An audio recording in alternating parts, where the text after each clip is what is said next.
시청자 여러분 안녕하십니까? 센 경제 매거진의 곽동수입니다. 최근 부동산 중개업자들이 가장 많이 듣는 말은 어디 좋은 급매물 없나요? 하는 이야기라고 하죠. 경제가 좋지 않다 보니까 집값이 많이 떨어졌고 이 김에 집장만 해볼까 하는 분들도 계시지만 상당히들 여전히 불안해하시는 분들 계십니다. 이 결국 시세보다 훨씬 저렴한 가격의 급매물만이 간간히 거래가 되고 있는데요. 바라긴 하지만 찾기 쉽지 않은 게 바로 급매물이죠. 그래서 오늘 센 경제 매거진에서는 이 불황기의 재테크, 급매물 잡는 방법 알려드리도록 하겠습니다. 더 빠르고 실속 있는 뉴스, 더 센 뉴스 시작합니다.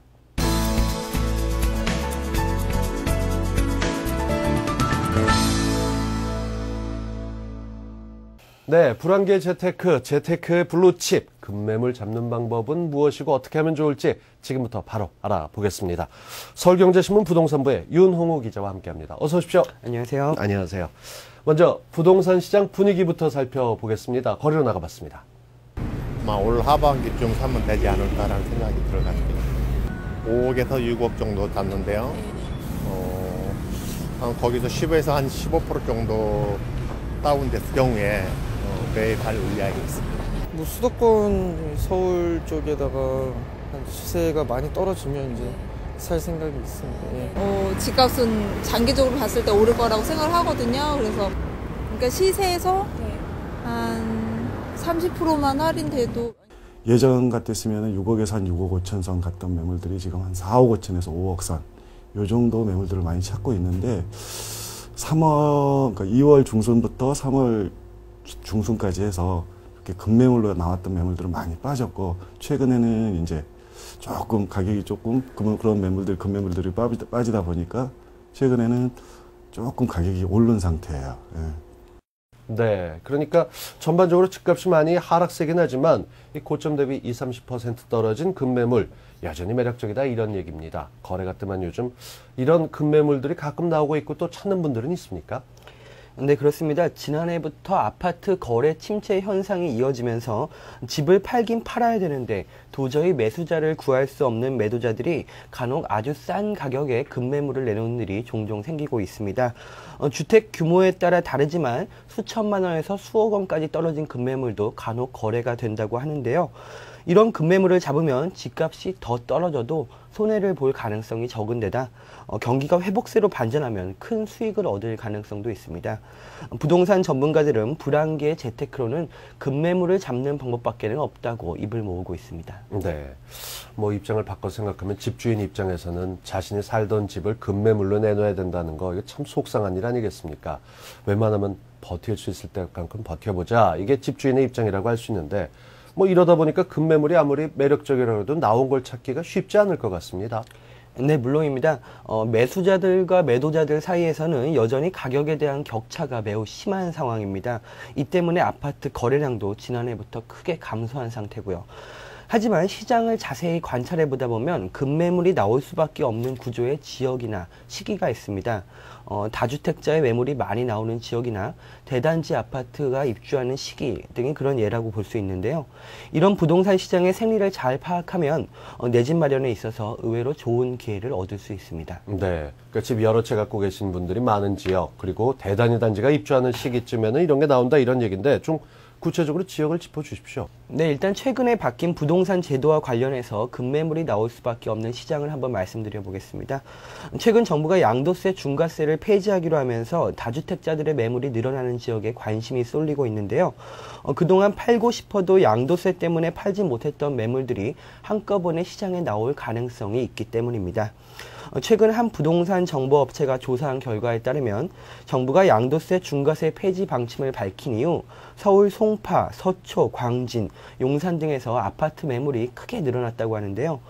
송파가 5배 이상, 그 외의 지역도 갑절이 넘게 매물이 늘어나고 있다고 합니다. 네. 당초 예상과는 달리 수도권 외곽, 용인이나 분당 이런 지역보다도 오히려 서울의 중심지에서 매물이 크게 증가하고 있는 것으로 나타났습니다. 사실상 이 지역들에 다주택자들이 투자해 놓은 집이 더 많다는 얘기인데요. 네. 이들 지역은 워낙 서울에서도 요지이기 때문에 지금 시세보다 싼 매물을 살 경우에는 웬만해선 손해를 보지 않을 거다. 이런 전문가들의 분석입니다.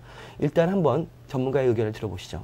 그 다주택자분들이 매물을 보유하셨던 그 분을 가치가 좀 덜한 부분에서 처리를 할 가능성이 높기 때문에 오히려 외곽 지역에서 매물이 나올 가능성이 있다고 보여집니다. 하지만 그 앞으로 전반적인 시장 상황이나 또 경기 위축된 그 시장 상황을 감안했을 때 가격이 급격히 급반등하기는 어렵다는 점을 감안하면 가급적이면 도심권 시내 안쪽에서 그런 그 교통이라든가 생활 편의시설이 좋은 곳에서 가격이 저렴한 급매물을 노리는 것이 바람직하겠습니다. 네, 그러니까 이 다주택자의 매물이 많은 지역, 이 공급은 많고 수요가 별로 없는 지역이 가격은 확실하게 떨어지겠다 이런 얘기가 되는 건데 이 가격만 봐서는 안 되고 주변 여건도 봐야 되지 않겠습니까? 충분히 살펴봐야 될 거고요. 또 대단위 입주 지역이 일어나는 시기 뭐 이런 쪽은 어떻습니까? 네, 보통 청가구가 넘는 대단지가 새로 입주할 때는 일시적으로 그 일대에서 급매물이 나옵니다. 보통 사람들이 새 아파트를 분양받아 놓고 주변에서 살고 있다가 입주 시기에 잔금을 마련하기 위해 기존 집을 팔게 되는데요. 한꺼번에 집을 팔려고 하다 보니 급매물이 나올 수밖에 없습니다. 네. 특히 올해는 하반기에 대단지 입주가 많이 있어서 좀 주목을 끌고 있는데요. 경기도 의왕시, 판교, 광명시 철산동, 서초구 반포동 등을 주목해 볼 만합니다. 경기도 의왕시에서는 10월에서 12월에 2,500여 가구, 판교에서는 2,000여 가구, 철산은 3,200여 가구, 반포에서는 2,400여 가구의 대단지 입주가 줄줄이 대기하고 있습니다. 이들 아파트나 그 주변 아파트를 잘 살펴보시다 보면 잔금 마련에 대한 부담 때문에 갑자기 싸게 나오는 급매물 소식을 종종 들으실 수 있을 겁니다. 이런 대단지 아파트 급매물의 경우 가격이 싸다는 장점 외에도 여러 가지 장점이 많은데요. 전문가의 의견을 한번 들어보겠습니다. 대규모로 입주하는 단지의 경우에 사실 입주가 임박하면서 한꺼번에 매물이 쏟아져 나오기 때문에 오히려 상대적으로 저렴하게 전세든 매매든 그 물건을 구할 수 있다는 장점이 있고요. 또한 나중에 되팔 때도 그만큼 또 다른 그 세입자나 입주자가 풍부하기 때문에 환급성에서도 유리합니다. 또한 그 워낙에 그 대규모 단지를 이루는 경우에 단지 안이나 밖으로 편의시설이라든가 기반 시설이 잘 갖춰지기 때문에 주거 여건도 훨씬 편리하다는 장점이 있습니다.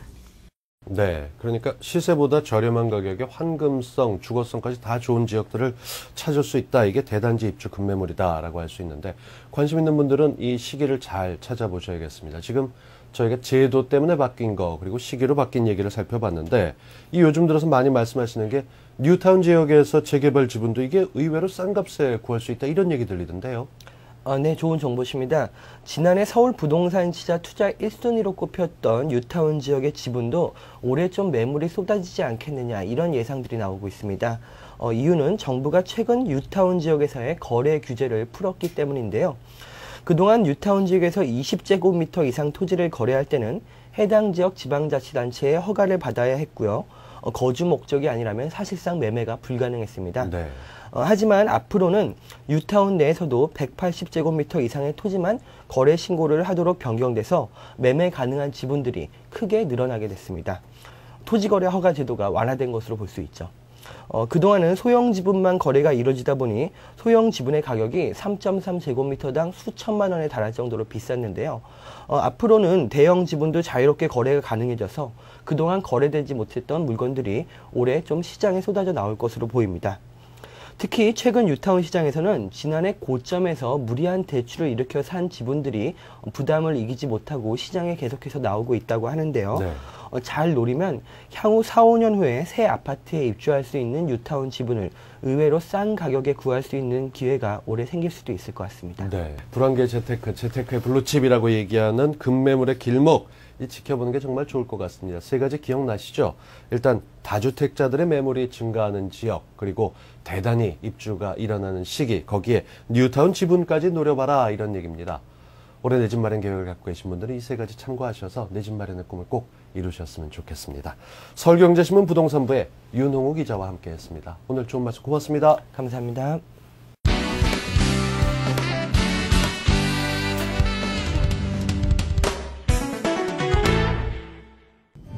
불황은 천만의 말씀, 그들이 있는 곳에 호황이 있다. 빛나는 아이디어와 성실함을 무기로 신세시장 공략에 나선 서민 사장님들. 구슬땀으로 황금알을 찾아낸 알짜배기 서민 사장님들의 대박 노하우를 지금부터 만나보자.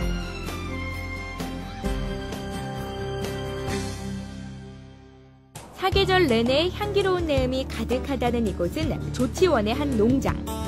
평일 낮부터 부쩍부쩍 많은 사람들이 몰려들었다. 그 옛날 붓뚜껑에 목화씨를 담아온 문익점이 있다면 이 농장에는 중국에서 들여온 효자동물로 대박 행진을 이어가고 있는 서민 사장님이 있다. 동그란 눈에 복실한 털의 이 동물의 정체는? 와서 보니까 그렇게 징그러운 것도 아니네요. 귀엽죠, 그래 벌써. 네. 사장님의 사랑을 한 몸에 받는 이 동물은 사양쥐. 그야말로 고부가 가치 동물이다. 이 동물이 아시다시피 천연사양이 생산되는 사양쥐입니다. 사양노루를 대신해 천연 사양을 채취할 수 있는 동물로 주목받는 사양쥐. 원래는 제가 농업을 종사하고 있었습니다.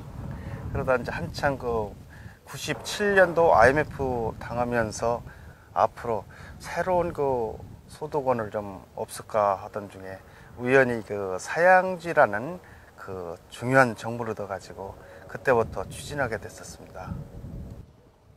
즉석에서 채취하는 이것이 바로 사양. 적은 양이지만 상당히 고가로 판매된다. 게다가 모피와 약재로도 쓰이는데 정제를 한 사양의 경우 5g당 무려 10만 원을 호가한다. 비싼 몸값과 명성 때문에 농장을 찾아 문의하는 사람만 하루에도 수십 명. 그렇다고 만만하게 봐서는 안 된다. 질병이라든가 이런 것이 연구에 전무해가지고 질병 때문에 상당히 고통을 겪었습니다. 그때마다 정말 포기하고 싶은 마음이 있었지만은 우리가 벌써 농가들이 한 160, 70농가가 되기 때문에 포기도 못하고 그동안 끌어온 게 크게 성공한 계기가 됐죠. 일단 환경에 적응하면 남다른 번식력까지 자랑하는 사양쥐. 덕분에 대박 행진을 꿈꾸는 사람들의 발길이 끊이지 않는다. 상당히 유망한 사업 같고 크게 또 노동이 크게 필요치 않고 장기적으로 봤을 때 아주 괜찮은 사업 같아서 이렇게 농장 견학을 한번 오게 됐습니다. 그래도 발빠르게 움직이는 사람들에게는 뭔가 좀 전망은 있는 것 같아요. 고부가 가치 동물이자 농가의 명품으로 인정받는 사양쥐의 매출 또한 흐뭇하다. 한 3, 4억 정도 됩니다. 그래서 턱없이 부족한 거고 지금 전국적으로 제주도까지 포함해서 한 60, 70농가 정도 됩니다. 향후 10년 안에 3,000농가를 만들어가지고 300만 마리를 사육할 수 있는 우리나라 규모라면 연간 한 15톤 정도는 생산이 가능하지 않을까. 저는 꼭 목표를 세워가지고 이럴 겁니다. 아무도 쳐다보지 않았던 사업에 뛰어들어 5년 만에 대박 행진을 이룬 최용주 사장. 그가 미지의 영역을 개척했다면 이 사람은 틈새를 공략했다. 서울 삼청동 초입에 자리한 한 케이크 전문점. 2002년까지 평범한 주부였던 전미경 씨는 이제 어엿한 케이크 디자이너다. 고객들의 삶을 디자인해 한 사람만을 위한 특별한 스토리 케이크를 만드는 그녀. 대기업 프랜차이즈 베이커리와는 달리 독특한 컨셉을 선보인 그녀는 이 분야에서 독보적인 위치에 올랐다. 내가 전심전력을 다해서 내 힘을 들여서 만들 수 있는 뭔가 없을까. 그렇게 해서 이제 데코레이션 케이크를 배우게 됐어요. 근데 그 데코레이션 케이크라는 것도 일반적으로 똑같은 거를 생성하는 그런 디자인밖에 없기 때문에 이걸 좀 뭔가 특별하게 한 분만을 위해서 만들 수 있는 어떤 그런 게 없을까. 그렇게 해서 이제 고객의 어떤 날이 특별한 날에 그 날에 맞춰서 고객을 위한 케이크를 만들게 돼요. 그래서 거기에 대한 주제라든지 또 그분에 대한 어떤 이미지라든지 그런 것들을 생각해서 케이크를 만들다 보니까 정말 한 분만을 위한 케이크가 되더라고요. 어쩌면 주부였기에 더 탁월했던 선택. 붓글씨 작가 경력 역시 디자인 케이크를 만드는데 힘을 더했다. 덕분에 별다른 홍보 활동 없이 케이크 시장에 블루오션을 만들어낸 그녀. 한번 하셨던 분은 어떤 의미에서는 모양만 가지고 하신 분들 같으면 한 번으로 끝났을 텐데 제가 오프라인에서 어떤 맛이라든지 이런 것들을 보여드릴 수 있기 때문에 거기에 대한 믿음도가 굉장히 컸어요. 그래서 맛도 정직하게 만들 수 있게 하는 거고 또 디자인도 다른 데보다 굉장히 특별하게 한다는 그런 컨셉이 같이 어우러졌기 때문에 지금까지 잘 하고 올 수 있던 것들 같아요. 그녀가 만드는 케이크는 대부분 수십만 원대. 하지만 단순한 케이크가 아닌 예술과 인생이 담긴 케이크라는 점에서 호응이 높다. 클라이언트하고의 대화가 제일 필요해요. 그런 주변 이야기, 또 받으실 분에 대한 정보 이런 것들을 제가 많이 이제 끌어내죠. 이야기 속에서. 그리고 그분이 또 클라이언트 자체 생각하고 있는 어떤 컨셉을 저한테 전해주세요. 그러면은 그분이 가지고 있는 것과 또 받으실 분의 어떤 특징적인 거를 조합을 해서 디자인부터 완성까지 도자기를 굽는 도공의 마음으로 정성을 다하는 그녀. 재료 역시 가족들이 먹는다는 마음으로 최상급을 고집하고 쿠키나 조각 케이크는 매일 새로 굽는다. 강의의 케이크 디자인 그리고 출장까지 그럼에도 홀로 사업을 하는 그녀.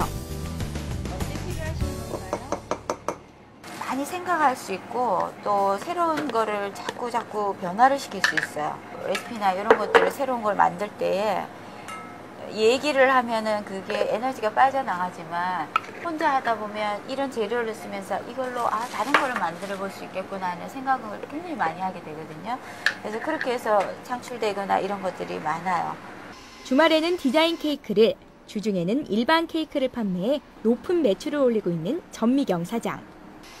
큰 욕심 없이 시작했지만 그녀 역시 갖은 어려움을 극복하면서 자신만의 경영 노하우를 터득했다. 그러니까 어떤 단품적으로만 뭘 성공을 하신다 그러더라도 기초적인 그 베이스 작업이 없으면 안 돼요. 그래서 그 작업들이 자기만의 어떤 그 레시피라든지 또 어떤 그 노하우에 묻힌 그 맛이라든지 쉽게 해야 된다는 그런 강박관념보다는 즐기면서 해야지 또 일이 또 더 쉽게 되고 또 즐거울 수 있는 거라서 즐길 수 있는 일을 하기 위해서는 뭔가 준비 작업들이 좀 충실하게 이루어져야 되지 않을까 싶습니다.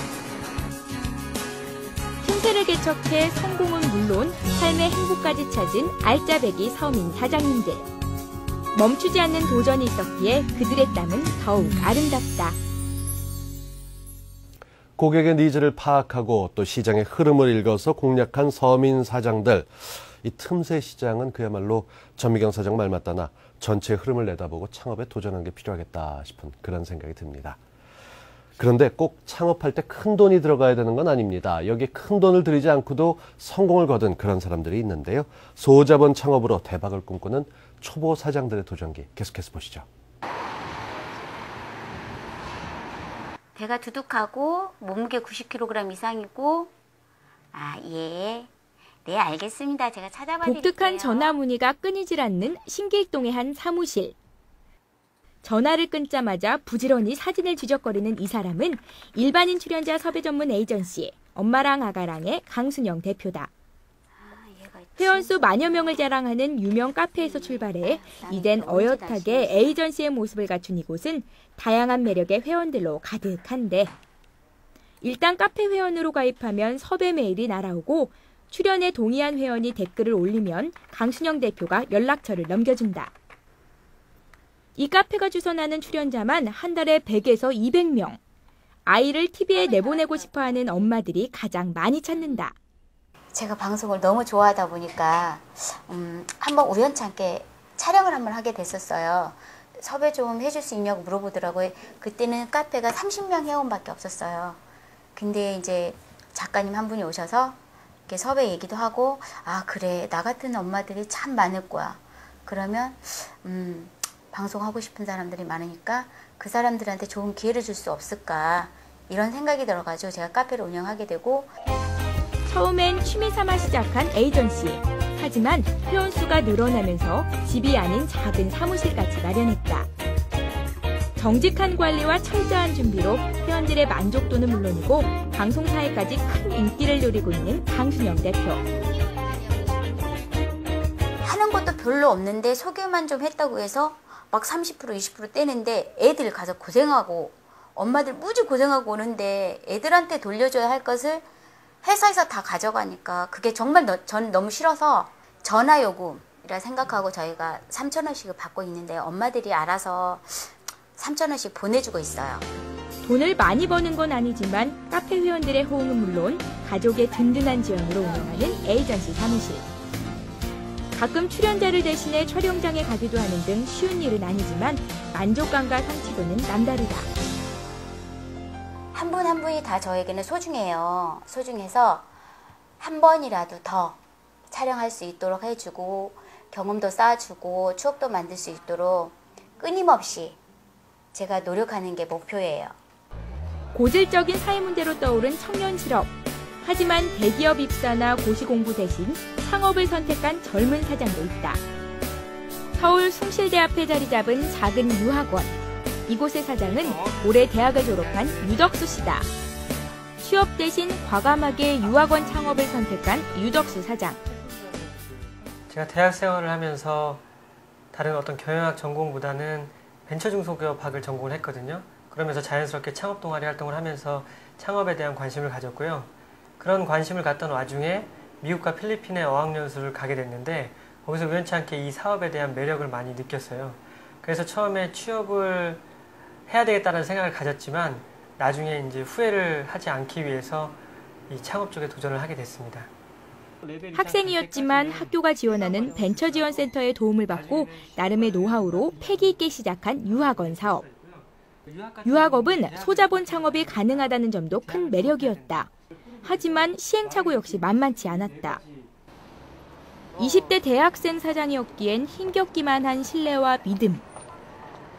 액수가 크다 보니까 가끔씩 이제 학생들뿐만 아니라 부모님이 같이 오세요. 그래서 어머님, 아버님 같이 오시는데 오피스텔이다 보니까 아예 신발을 벗고 들어오시기 시작한다고요. 그러면은 이건 좀 아닌 것 같은데 라는 말씀부터 시작해서 얼굴 표정부터가 벌써 안 좋으세요. 그러나 본인의 해외 연수 경험을 바탕으로 공부는 물론 생활까지 꼼꼼하게 프로그램을 짜준다는 평판이 나면서 변화가 시작됐다. 교내 관계 역시 사업의 큰 자산.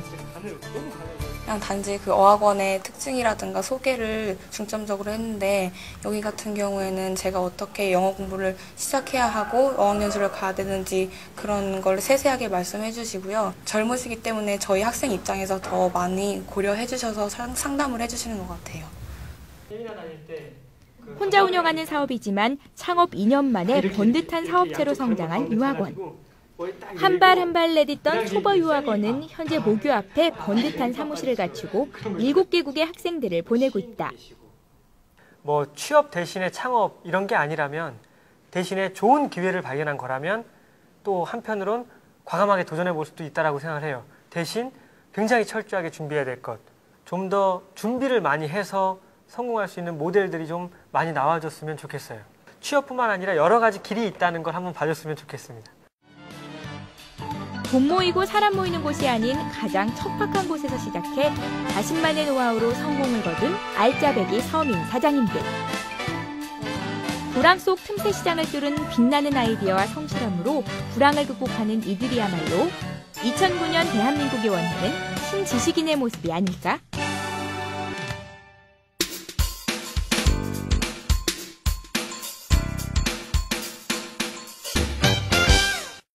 네. 전문가와 함께 속 시원히 알아보는 잘 벌고 잘 사는 법 시간입니다. 분명히 봄은 왔는데도 취업시장은 여전히 한파가 짙습니다. 기업들이 상반기 채용을 한다고는 하지만 경기도 어렵다는 것을 실감하게 할 만큼 취업시장은 쉽게 풀리지 않고 있는데요. 그렇다고 미리부터 주저하실 필요는 없겠습니다. 저희 센 경제 매거진이 이런 시기를 맞아서 경기 불황 속 취업 전략과 성공적인 직장 생활을 위한 방법들이란 주제로 2회에 걸쳐서 시간을 마련했습니다. 분명히 귀 기울여 들으시면 확실하게 도움이 되실 겁니다.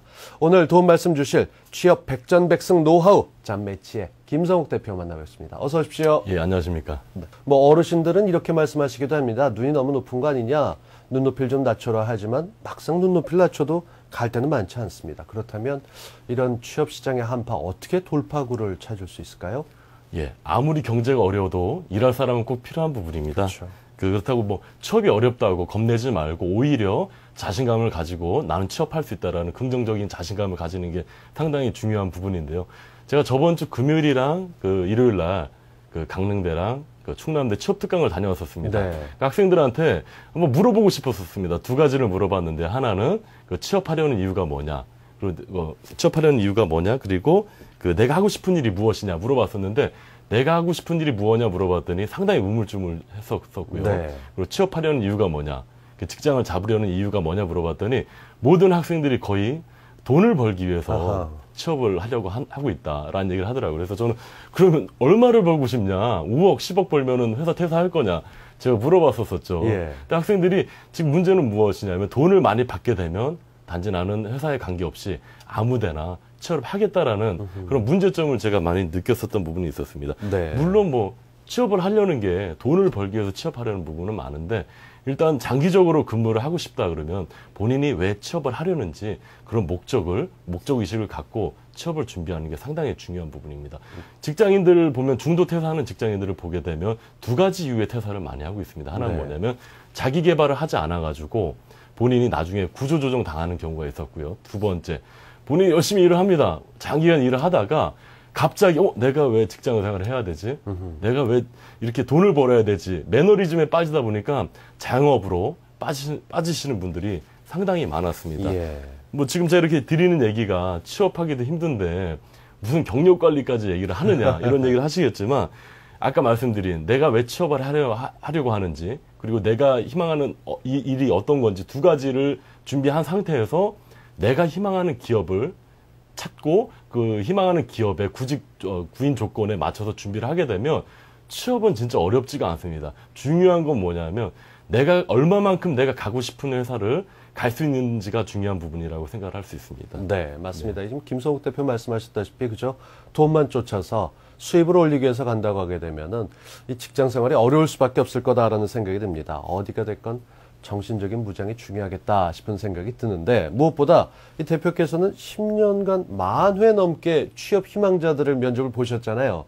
이젠 얼굴만 봐도 정확하게 답이 나온다 하실 것 같긴 한데, 이 성공적인 취업을 한 분들의 공통점 같은 것도 좀 알았으면 좋겠습니다. 네. 그래서 모든 그 성공 취업의 기본은 제가 볼 때는 자신감이라고 확언할 수가 있겠고요. 그리고 두 번째, 유머입니다. 요즘 기업 채용 트렌드가 그 웃음에도 힘이 있다라는 광고가 있던 것처럼 네. 밝은 부분에 유머 있는 그런 직장 분위기를 선호를 하고 있는데, 지금 그 채용을 하는 신입사원들 경우에 보면은 상당히 굳어져 있고 마인드가 상당히 수동적으로 변하다 보니까 유머는 생각하기 힘들 정도로 그런 부분이 있었습니다. 그 평정심, 어떤 부분이냐면 그 위기 관리 능력이랑 감정 통제 능력을 갖춘 인재를 원하고 있습니다. 네. 글로벌 경제 위기가 오다 보니까 기업체들의 입장에서는 위기를 어떻게 긍정적으로 받아들이고 그거를 관리할 수 있는지를 보고 싶어 하는데, 그런 평정심을 가지고 있는 인재를 원하는 부분이 있습니다.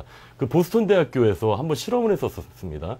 그 400명 정도의 그 7살 어린이를 그 40년 동안 지나서 성공한 그 어른으로 성장했을 때 성공한 사람과 실패한 사람 구분했었는데, 가장 중요했던 게 그 자기 감정 통제 능력이랑 네. 위기 관리 능력이 있는 친구들이 성공했다라는 수치가 나와 있었었고요.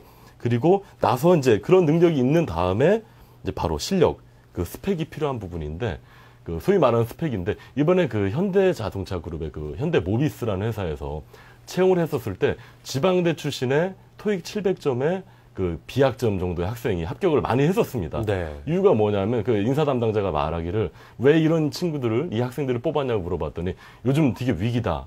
위기에는 능동적으로 대처할 수 있는 그런 그 경험을 많이 가진 인재를 원하고 있지, 학점이 높거나 아니면 학교가 좋거나 토익 점수가 높은 친구를 원하는 게 아니었다라는 그런 답변을 저한테 해줬기 때문에, 그러니까 아까 말씀드린 자신감, 유머, 평정심, 그리고 나서 능력, 스펙이 갖춰진 인재들이 아마 제가 4,000명의 그 채용자들의 공통점이었다고 말씀드릴 수가 있습니다. 원래는 이 컴퓨터나 전자제품 장치의 그 여러 가지 성능을 평가하는 기준인 스펙이 대학생들 취업 조건으로 나가면서 이게 바뀌었나 싶었는데, 보니까 말씀하신 대로 자신감 있고 유머 있으면서 평정심을 갖고 자기 관리를 잘하는 친구라면 충분히 이 취업이 될 거다라는 말에 공감을 하게 됩니다.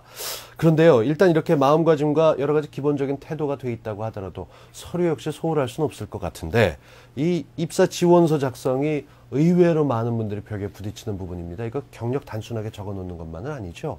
네, 그렇습니다. 제가 10년 동안 여러 가지 이력서를 봤습니다. 뭐 평범한 이력서도 보게 되고, 진짜 눈에 띌 만큼 진짜 독특한 이력서도 많이 보게 됐었는데요. 중요한 거는 구직자분들이 놓치는 부분이 하나 있습니다. 어떤 네. 부분이냐면, 본인의 능력과 실력에 맞는 이력서를 준비를 해야 되는데 그냥 일반적인 양식의 본인들의 아무런 특징이 없는 이력서를 쓰다 보니까 어떻게 보면 말 그대로 그냥 하나의 서류일 뿐인 경우가 상당히 많았었습니다. 네. 실례로 좀 들어드리면은 한 외국계 기업, 그 자동차 부품 기업이었는데요. 그 면접까지 다 보고 최종 그 두 사람이 남았었습니다. 근데 이제 이 두 사람 중에 한 명을 선택을 해야 되는데 대표이사님께서 고민을 많이 했었죠. 누구를 뽑아야 되는지. 결국 면접까지 다 본 마당에서 판단할 수 있는 부분은 어떤 부분이냐면 바로 이력서였습니다. 네. 이력서를 보고 대표이사님께서 최종적으로 한 분을 합격했을 만큼 이력서는 상당히 중요한 부분인데요. 이렇게 이력서 기본 폼에 맞춰 쓰는 걸 쓰고 그리고 사진까지 붙였다 그러면 뒤에 자기소개서 부분입니다. 이 부분이 사실 당락에 상당한 영향을 주는데 이건 또 대부분의 분들이 너나 할 거 없이 굉장히 어려워하는 부분입니다. 요령을 좀 알려주십시오. 일단은 작성 시에 유의사항을 몇 가지 좀 말씀드리고 싶은데요. 일단 첫 번째, 어떤 부분이냐, 성장 과정을 적는데 저는 1900 몇 년도에 어디에서 태어나 뭐 유복한 가정에서 태어났습니다. 저는 이 부분은 그건 너무 본인의 특징을 나타내지 못하는 평범한 부분이라고 생각해서 이런 이력서는 쓰레기통으로 갈 수 있는 진짜 소위 말하는 오른쪽으로 가는 그렇죠. 쓰레기통으로 가는 확률이 상당히 높은 부분이고요. 또 하나 너무 솔직하게 적으려고 하다 보니까 부정적인 얘기를 많이 하는 친구들이 있습니다. 어떤 부분이냐면 저희 집 아버님이 사업을 하시다가 망해서 가족끼리 뿔뿔이 흩어져 있다가 이제 가족들끼리 열심히 노력을 해서 한 집에 살고 있습니다. 라고 기술하는 그 자기소개서가 있었었는데 교수님 그거 어떻게 생각하십니까? 아니 뭐 개인적으로야 참 안타깝고 속상한 일이지만 이 과연 이 일에 몰두하지 못할 수도 있겠다 이런 생각이 들 수도 있고 뭐 동정표를 혹시 노리는 거 아닌가 이런 생각마저 들 수 있는 그런 거 아니겠습니까? 네. 그렇죠. 지금 인사 담당자 입장에서 어떻게 생각하는지 좀 말씀드리겠습니다. 저는 이 친구의 이런 문구를 보고 딱 느낀 게 뭐냐면 이 친구는 재무팀이나 돈을 다루는 쪽에는 절대 가면 안 되겠구나. 나중에 횡령할 수도 있는 그런 개연성의 소지가 있기 때문에 솔직하게 적는다고 좋은 게 아니거든요. 이런 부분에 대해서는 제가 볼 때는 본인이 지양을 해야 되는 조심해야 될 점이 될 것 같고요. 또 하나 좀 읽는 사람을 배려해 줘야 될 것 같아요. 보면은 본인의 일대기를 적는 친구들이 상당히 많습니다. 근데 이거를 보는 사람은 30대 초반, 40대 부장님까지 사장님까지도 보시기 때문에 읽는 사람의 관점에서 적어줘야 되는데 본인들이 너무 자기 위주로만 적다 보니까 포인트를 잡지 못하는 경우가 상당히 많았었습니다. 네, 이게 사실 대학 초기부터 자기소개서를 비롯해서 이런 걸 쓰는 훈련이 필요하다 싶은 생각이 있지만 여건이 안 되다 보니까 솔직하고 긍정적으로 써라. 이 말씀 듣고 기억을 하면 좋을 것 같은데 막상 쓰려고 하게 되면 지금 신입은 말할 것도 없고요. 이 경력 취업을 원하시는 분들도 자기소개서에서 꼭 막힙니다. 이럴 때는 어떻게 하면 좋은지 좀 구체적인 사례를 좀 얘기해 주시죠. 지금 두 가지 보는 그 자기소개서에 들어간 내용입니다. 물론 자기소개서 그 문구는 아니지만 신입사원이었는데 한 친구는 왼쪽에 보시는 친구는 본인이 공대에 나온 친구였는데 본인이 직접 프로젝트를 맡았던 일에 대해서 사진까지 찍어가지고 자기소개서에 첨부했던 그런 부분이 있었고요. 또 오른쪽에 있는 친구는 자기가 대학교 다닐 때 나는 이 전공에 대해서 이렇게 열심히 준비했다라는 부분을 보여줘가지고 두 친구 다 합격을 했던 부분이 있었습니다. 근데 제가 이걸 보여드리는 이유는 뭐냐면 좀 뭐 독특하게 쓰라는 얘기가 아니라 정확하게 자기가 가장 잘하는 부분을 서류 전형하는 분들한테 보여주라는 얘기거든요. 그래서 이 두 친구 같은 경우는 너무너무나 서류 심사를 할 때 기억이 남아서 면접 때 제가 면접에 서류 심사에 통과를 시켰었고 면접을 볼 때도 아니나 다를까 서류를 냈던 그 창의적인 마인드를 가지고 면접을 봐서 두 친구 다 중견기업에 합격했던 기억이 있었었고요. 두 번째로 이제 경력직 그 특이한 그 기억에 남는 경력직 그 이력서를 보여드리는 부분인데요. 되게 평범합니다. 그냥 뭐 이력서 있고 오히려 사진이 안 좋죠. 넥타이도 안 매고. 그래서 저는 이력서랑 자기소개서 보면서 이 친구는 불합격을 시킬까 하다가 다음 페이지를 넘겨봤는데 본인이 그동안 만들었던 제작했던 포트폴리오를 제출을 했고 더불어 본인의 사진과 본인의 장점이 잘 나타난 동영상을 본인이 제출했습니다. 저는 상당히 참신하다는 생각을 가졌었어요.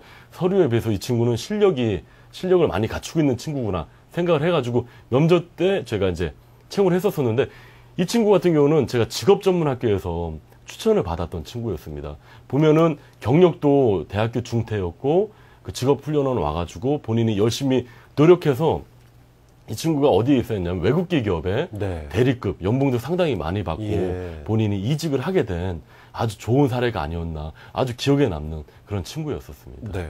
아무래도 이렇게 외국계 같은 경우는 실력 위주로 집어넣기 때문에 이력서나 이런 자격 같은 것들 충분히 갖췄다면 도전해 볼 만하다 싶은 생각이 드는데, 네.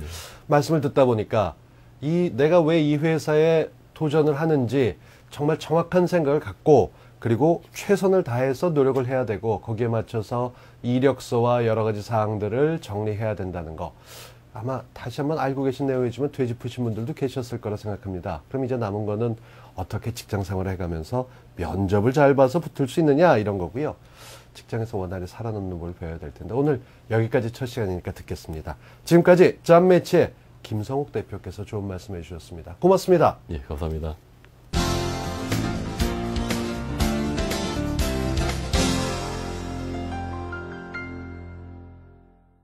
지난 10여 년간 무려 2만여 명을 결혼시킨 대한민국 최고의 커플 매니저가 있다. 신중매쟁이라는 사회적 편견을 뛰어넘어 업계 최고의 자리를 든든하게 지키고 있는 결혼정보회사 선우의 이용진 대표.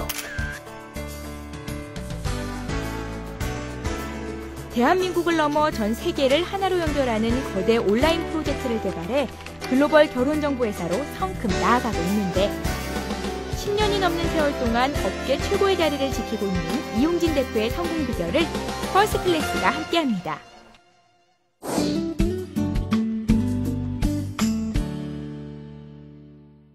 예, 아침에 한 6시에 일어나거든요. 근데 이제 꿈속에서도 일은 하는 것 같아요. 일어나면 집 뒤편에 산이 있어요. 그래서 한 등산을 하면서 한 2시간 정도 등산을 하면서 아침에 해야 될 업무 구상을 하고요. 이제 회사에 출근하면 가장 먼저 우리 커플 매니저들 격려하는 메시지를 날리는 것으로 업무를 시작하고요. 오전에 전일 우리 만났던 우리 회원들이 잘 만나셨는지, 또 오늘 만날 회원들이 잘 만나시는지 좀 점검을 하면서 업무가 시작되고, 또 그 점검을 하면서 업무가 마무리됩니다. 예, 우연한 계기에 제가 이게 결혼정보 사업을 하기 전에 도서 대여점이라 했었어요. 책을 빌려주는, 한국에서 책을 빌려준다는 개념을 아마 제가 처음으로 도입했었던 것 같은데, 그때 회원들이 많이 계셨거든요. 남자, 여자, 젊은 회원들이. 그래서 그 회원들을 위한 이벤트 자리를 많이 만들었어요. 등산을 가고 모임을 갖고. 근데 재밌는 건 거기서 참 커플들이 많이 나오세요. 이제 그런 모습들을 보면서, 앞으로 미래에 우리 나라 남녀들한테 필요한 것은 만날 수 있는 장을 만들어주는 사업도 잘 되겠구나 라고 생각을 했었고, 그런 생각을 바로 이제 구상을 실현에 옮긴 거죠. 그래서 좀 운이 좋았었던 케이스죠. 예.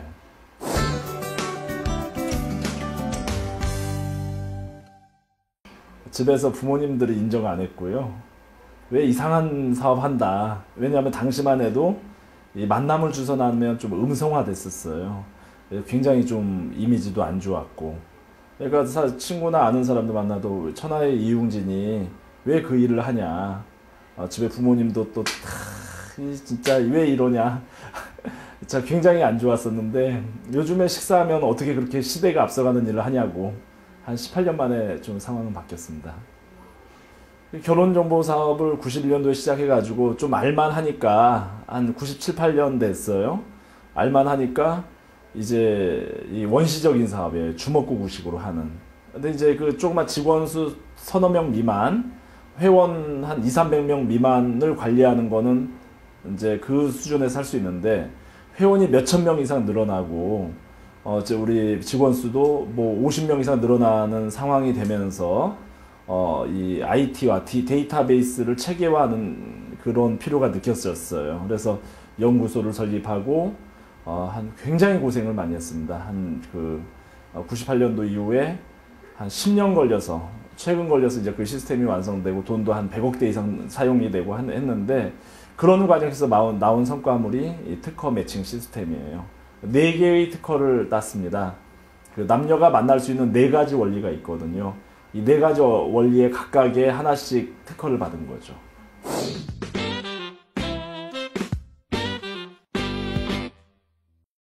결혼정보회사의 가장 중요한 것은 정직한 회원관리라고 생각합니다. 정직하게 회원 관리를 하고 있다고 생각합니다. 또 하나 중요한 것은 전문성이라고 생각합니다.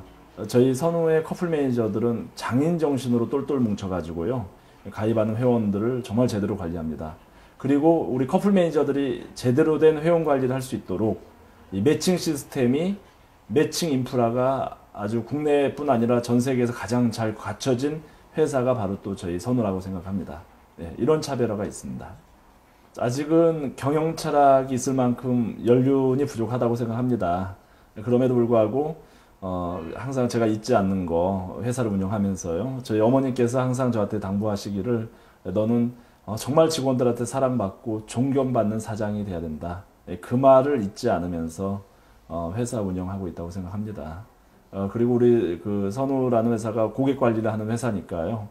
병원의 의사 선생님들처럼 저희 선후에 찾아온 고객이 정말 좋은 짝을 만날 수 있도록 해드리는 거.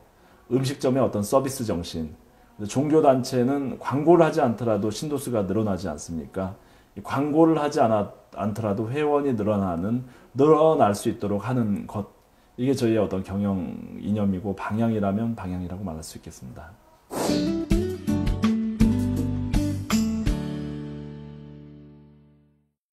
저희는 오히려 차분해요. 왜냐하면 연구개발에 그 투자를 미리 다 했기 때문에 정말 인생사 세옹지마입니다. 한 몇 년 동안 굉장히 많은 투자를 했기 때문에 이제 어떤 뛸 수 있는 체력을 갖췄어요. 그래서 지금부터는 회원 관리만 정말 잘하면 그래서 되는. 그래서 경기 불황은 저희는 아무 문제 없습니다. 오히려 이 불황이기 때문에 다른 회사들이 힘들어할 거고요. 저희는 이 시기를 이제 오히려 저희 선후 가족들이 단합해가지고 회사를 몇 배 성장을 시킬 수 있는 그런 해로 만들 수 있을 것 같고 그럴 자신이 있습니다. 저는 글로벌 마케팅이라는 거는 나라 개념이 아니라고 보거든요. 언어권이어야 된다고 봅니다. 그래서 첫 번째로 선택한 게 영어권입니다. 미국이 중심이 되겠지만 영어를 아는 한국에 있는 외국인 내지 한국인, 아프리카에 있는 영어를 아는 사람, 유럽에 있는 영어를 아는 사람, 그리고 미국에 있는 싱가포르에 있는 영어를 아는 분들이 전부 하나가 되는 거죠. 그래서 영어를 아는 누구든지 어느 나라 어느 민족이든지 영어를 알기만 하면 우리가 제시하는 매칭 서비스 안에서 소개를 받는 거예요. 그래서 영어권을 먼저 완성하고요. 그 다음에 두 번째는 중국어권에 도전할 거고요. 중국어권이 완성되면 세 번째 일본어권으로. 그래서 전 세계 180여 국이 존재하지만 180여 국을 각각을 나라별로 상대하는 게 아니고요. 큰 언어권 중심으로 비즈니스를 해가지고요. 그 글로벌 어떤 나름대로 매칭 사업의 어떤 완성을 이뤄볼까 하는 그런 결심이 있습니다.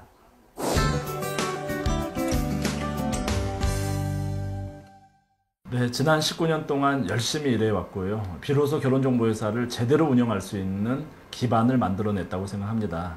이 과정에서 저희 선후 가족들이 너무나 많이 고생하셨기 때문에 이분들에게 보다 안정적인 회사의 모습을 보여드리는 게 가장 먼저 해야 될 일이고요.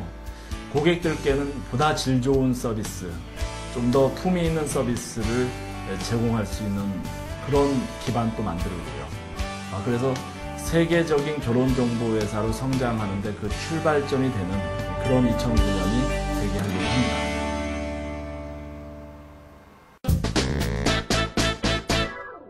요즘 경제 뉴스를 접하다 보면 우리 경제 바닥을 친 게 아니냐, 저점에 왔다, 이런 분석한 자료들을 볼 수 있습니다. 물론 한치 앞을 내다볼 수 없는 상황이기 때문에 성급한 예단하는 것은 금물이긴 하겠습니다만 경제라는 게 경제 주체들의 심리에 상당한 영향을 받는 거 아니겠습니까? 계절도 봄이 된 만큼 우리 경제에도 곧 봄이 올 거다, 이런 믿음으로 4월을 보내시기 바랍니다. 센 경제 매거진, 오늘 준비된 순서는 여기까지입니다. 저는 다음 주에 찾아뵙겠습니다. 함께해 주신 시청자 여러분 고맙습니다.